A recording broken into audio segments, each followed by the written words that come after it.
Why is DIY trading development so challenging, and what can you do about it? Hi, my name is Josh. I am the founder of Trade Profile. We're a skill development firm. For the last number of years, we've worked with active traders who are looking to develop skill, confidence, and consistency in their approach to markets. And DIY trading is something that we come across quite a bit. And so we want to talk over the next couple minutes about things that we've learned in that DIY struggle and how to do that well and when to know and reach out for help. So one of the things that drives this idea of do it yourself within markets is the belief that, hey, we can figure this out on our own. And for most people who come to markets, there's typically an initial experience that gives them a belief. For me, I know that when I got started at in the 2008-2009 era, I was buying stocks that were seeing 100% return within a month. It was those types of experiences that made me think, oh yeah, I could figure this out. I'm a pretty smart guy. I didn't have the context to understand what was happening at a macro level, but those are the types of things that pull you in because you go, oh wow, there's outcomes here that were available that I didn't experience anywhere else. And so I think with some more opportunity and more time, I can figure this out. But this brings typically the first challenge when it comes to DIY development, and that is the vacuum of DIY development. So when we get into DIY stuff, like let's just pull up a browser and say, learn how to trade. We are overwhelmed with the number of resources that are out there. And the challenge is, while many of these are actually very helpful, some of them are not. And each person needs to learn how are they going to approach the markets. And that can be a function of the time available, how capitalized they are, even what they're able to learn in a capacity standpoint and get their arms around from a complexity standpoint in terms of the ways that they want to approach markets. Yes, there are very simple, just buy and sell approaches to markets, but there are also more complex markets where we build ideas around multiple products put together via spreads or relative value trades or dispersion or something else that's used throughout the industry.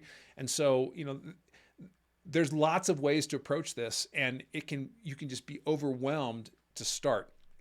And that's a significant disadvantage, especially when as humans, we are pattern recognition animals. We see patterns and we go, oh wow, that means this. We didn't take long for us to know, hey, if every time I touch the stove, I burn my hands, so don't touch the stove. While that's helpful, the brain, because it so quickly wants to build patterns, especially if we're looking at a chart, we're trying to figure things out, we can start to see things there and put meaning to them that may actually not be there.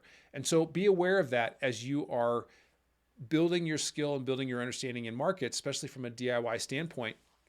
If you see a pattern, a question to ask around that pattern is, what leads me to believe that this pattern will hold? And does it hold in all time frames? Does it hold in all contexts? What could change the efficacy of this pattern so that I know when to apply it and when not to?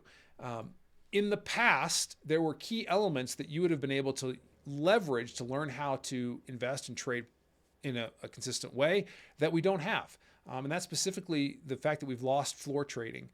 Imagine years ago when you could go and you could just sit on the sidelines and watch people trade in markets.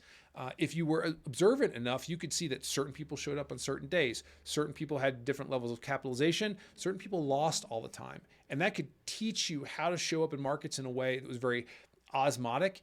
We don't have that as much anymore. Instead, where we're left is to look at screens like this in a vacuum and try to figure out what's the analog to what we would have seen on the floor. And if you know how the floors worked and you know how markets work, you can look at a chart like this and very quickly understand what's happening and where participants are across time frames. When it's just yourself, that can be really, really challenging. And so understand that challenge is going to, over time, build what I'd call opportunity cost. Now, opportunity cost is the sunk cost that we put into something that is a cost that we accrue, and that could be time spent in it. It could be money invested that over time will build. Missing out on something else, right? If I'm spending time learning how to invest or trade, that means that I'm not spending that on something else. That could even mean investing in my family. So make sure that you're aware of the opportunity cost as you're doing your development and knowing how much I'm going to allow myself to accrue before I go get some help. Because this is a very robust industry. In fact, U.S. equity market's about $46 trillion. The global equity market's about $150 trillion. The U.S. annual GDP is about $35 trillion. This is a massive industry with massive competition. And if you want to believe that you're going to have success over time, you need to approach it with soberness, I believe, about what's at stake and where you can find an edge. And so to that end, as you're looking to develop, I would challenge the mythology that I often find of DIY trading is that I need to go live as quickly as possible. And that being live and spending live dollars is the thing that's going to help me figure this out. And some of this is holdovers from being on the floor where people would say, hey, well, if I don't have risk on, if I don't have like some skin in the game, I'm not going to figure this out. Or I won't care, emotionally enough because there's not risk in play. And I believe that that's a gambler's fallacy. If you really want to build skill, recognize how the brain responds around risk. And if you aren't confident in the outcome and you put live dollars on, what will end up happening is that you will start to have greater doubt, emotional challenges, psychological problems around confidence that will diminish your ability to ever actually get to a live place. Think of it like hitting a Major League Baseball. If trading live is stepping into a Major League batter's box and trying to think that you're going to hit a Major League Baseball pitcher first time, second time, third time, likely not. You're likely going to fail. And in fact, if you make contact, you won't be able to replicate that because you won't really know why that worked. Whereas if we think about trading in practice or paper trading or sim trading as being in the batter's box and I'm looking at a pitching machine and I'm spending hours and hours and hours looking at different speeds and different curves of the ball. Over time, I could have the confidence that I can actually step into the batter's box and hit that pitch. I'd like you to think of trading sim as the same way. You don't have to make money right now. And in fact, every dollar that you don't lose in your development is a dollar that you gain. So be sure that you are aware of the opportunity cost and leveraging lots of free tools that are available from brokers to be able to practice and try things in reducing some of the emotional stress of having live capital can bring. In terms of where to go and find people to listen to in markets, one of the quick distinguishers for me about whether someone understands and can help me get to a place where I can approach markets consistently or not is if they talk about ideas around destinations or triggers. Okay, so a trigger is if I see this pattern, I get in, but that doesn't tell me where I get out. In my own experience around professionals and as a professional myself, we think in terms of the destination first. We believe that based on how the auction is behaving in the present, it's likely to lead to these outcomes and these destinations. And it's that edge that's honed over time. And it's that destination that the risk is set against. It allows me to actually set risk against something that is defined as opposed to having a trigger with an arbitrary risk. When you have a trigger that gets you in and then you just set risk arbitrarily, like you say, hey, I'm only going to risk 2 points or 3 points or whatever it is, but it's just an arbitrary number. And then what can often be the experience is that gets taken out and then the trade goes in the direction that you believed it was going to go. And you're like, oh, well, I should have stayed. And it starts to create this cycle that's not necessarily helpful. But to listen for voices who talk about ideas and forms of the destination first, that the opportunity is, oh, I believe we're going to go to here. And so I'm looking for a tight risk entry toward that. These are the types of people to listen to. Also, as you get started, you'll get immersed with strategies, right? How do I cobble together strategies that I can apply or screen for certain conditions of stocks? And while this is great and you'll find patterns that are readily available, understand that behind these patterns and behind these strategies and setups are the ways that markets work that make those predictive. This is a little bit like learning how to play the guitar. If you Google how to play guitar, you'll find guitar tabs. Tabs are sheets that have patterns that tell you where to put your fingers. And then if you know a song, you could kind of eventually learn how to play the song. But what that doesn't give you, it doesn't give you music theory. Why do these notes when played together produce resonance? Why do these chords played together produce a key? How does a key change work? How does harmony come into this? How do I build a melody? That's all music theory. And if you're going to be a good musician, you need to understand the theory. If you're going to be active and good and proficient markets, you need to understand the market theory behind the setup. So as you find things that are working, just be asking, okay, what is it that I believe about how markets work that drive why this is in play? Measure your performance. The only person that you're looking for performance and to gauge against is yourself.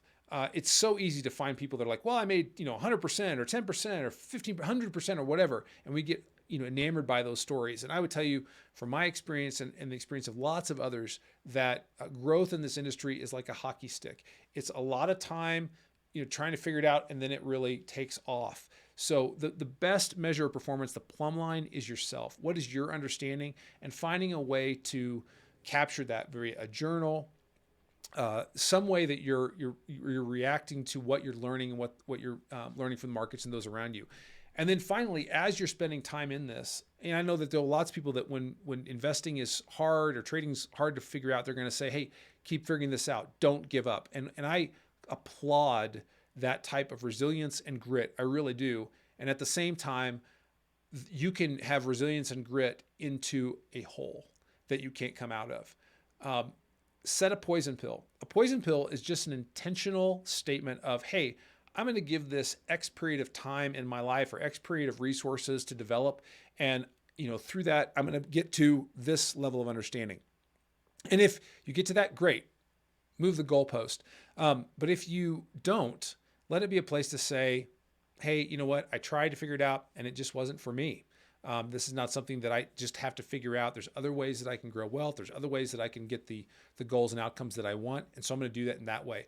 Unfortunately, over the years of working with developing traders, I've heard so many stories of lives destroyed, friendships ruined, debt accrued in the pursuit of something where there really wasn't a framework that was going to lead to success. And in fact, the longer that you spend working toward consistent competence in markets and aren't getting to that, it's actually predictive more that you won't get to that place. So if you've been in this 5, 6, 10 years and just don't feel like you're yet at a place where there is consistency that you can lean on and trust, then I highly encourage you to be very active about putting in a poison pill.